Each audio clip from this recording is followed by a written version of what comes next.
So right? do you feel like you just always had just like a business No, understanding? not even close. So then for you to make these leaps and then like maybe branching this into more about like now you've developed Coachwood that owns like a bunch of different companies, which, and then you just acquired BioSteel and all, like how did you develop the sense of how am I going to execute putting together a retail store? How am I going to execute putting this website together? How am I going to execute real estate, whatever it is that is the thing? Like where did you develop the mental skills to be able to manage that and do It's that? really easy when you don't have a backup plan. You kind of force yourself into a corner and it's like a fight or flight. So I didn't have an education. All my buddies were graduating from school. And I knew their mentality was, everybody wants to start their own business. Like it's always like the same thing. I want to be an entrepreneur. I want to do that. Like, and I don't recommend being an entrepreneur for like the vast majority of people. It's tough. But the majority of them, and like a lot of people that I knew growing up that had great educations, I knew that they didn't put the same amount of effort in. I could see it. They were not putting the same amount of effort in that I was starting a business because they had a backup plan, right? So for me, it was just, for me, I'm just willing to work and do things that the majority of people are not able to do. I actually looked this stat up the other day.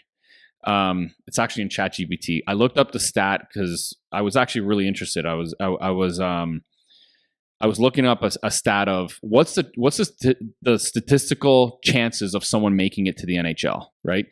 And then I just took a round number. Like if I were to liquidate everything, like people get a little bit confused with respect to like what someone's net worth is, right? Like I am asset rich, cash poor.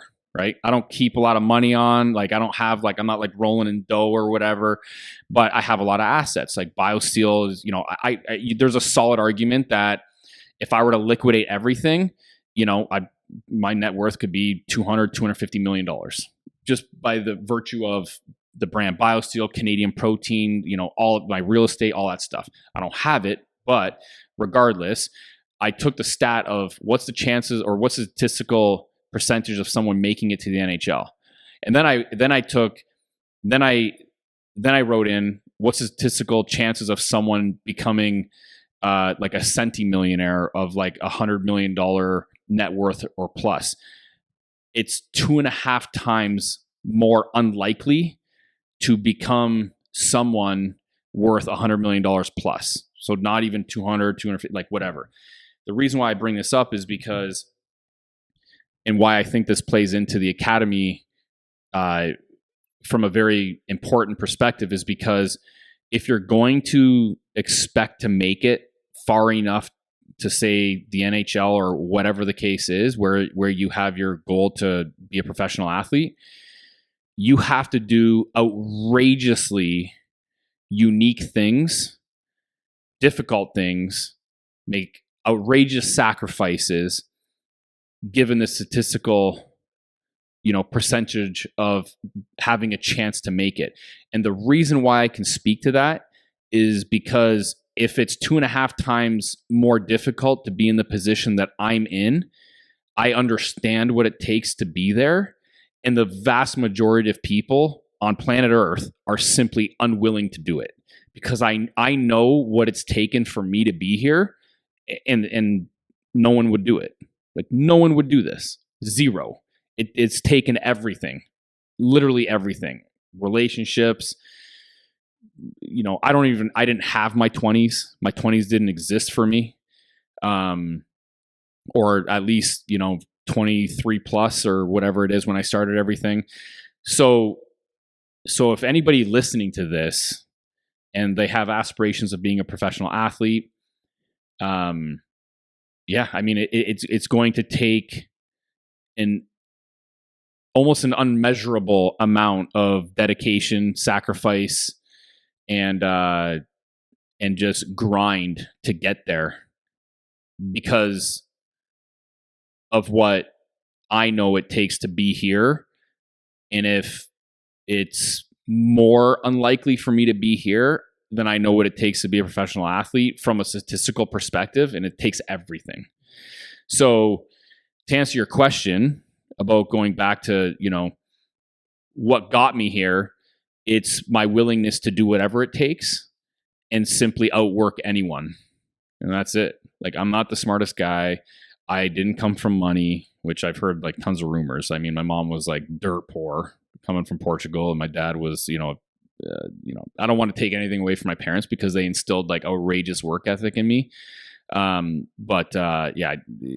I didn't come from like some kind of privileged background.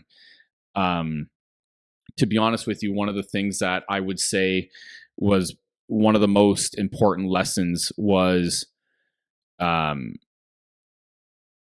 one of my best friends, I remember this, I can't remember if the name of the bar, but it was on like Huron Line, I want to say.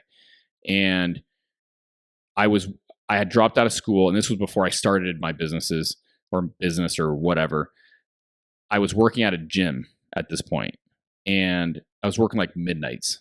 And my buddy, who was an engineering student, just got back into Windsor. He was, I think he was doing maybe a placement in like Sweden or something like that. And I had told him what I was doing, and I was like, yeah, I dropped out of school. I was working at a gym, this and that. And I don't remember exactly what he said to me, but he made kind of like we're really good buddies, right? Grew up with him, grade school, high school, all that stuff. But he made a comment to me that has stuck with me like pretty much on a daily basis, and I'll never forget it.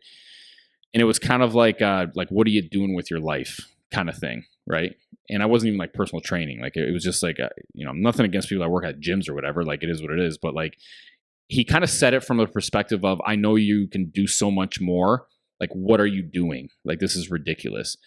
And then it got to the point where all my buddies are graduating with great degrees. And then here I am, no education. I'm like sleeping until noon. I'm just like staying up, watching TV. Like I was not a motivated individual. And then something kind of clicked. And I know what I actually know what clicked, but I can't say it on the podcast. But it was very much like from a social perspective of watching everyone go through what they were going through. At that point in time, even my girlfriend had broken up with me because I was just like, I know she didn't know why, but I know why now. It's because you can't see a future with someone like that, right? And all of those things considered, it like sparked something in me to almost maybe prove people wrong. Maybe my competitive nature, which I was competitive in sports, maybe the fear of failure, which I think I have a great deal of. I think I have a tremendous amount of fear of failure. And I actually think it's a good thing, to be honest with you. I think people try to figure out like, hey, how do you get over that? I recommend not getting over it. I recommend leveraging it, to be honest with you, because fear is a very powerful tool if you use it the right way. If you don't allow it to crumble you and you allow it to motivate you, I think it's probably the best thing for you, in all honesty. And I think a lot of people try to figure out how to fix themselves and waste a lot of time doing that. Whereas I kind of went all in on my insecurities and made them my strengths. And I think it worked out. So.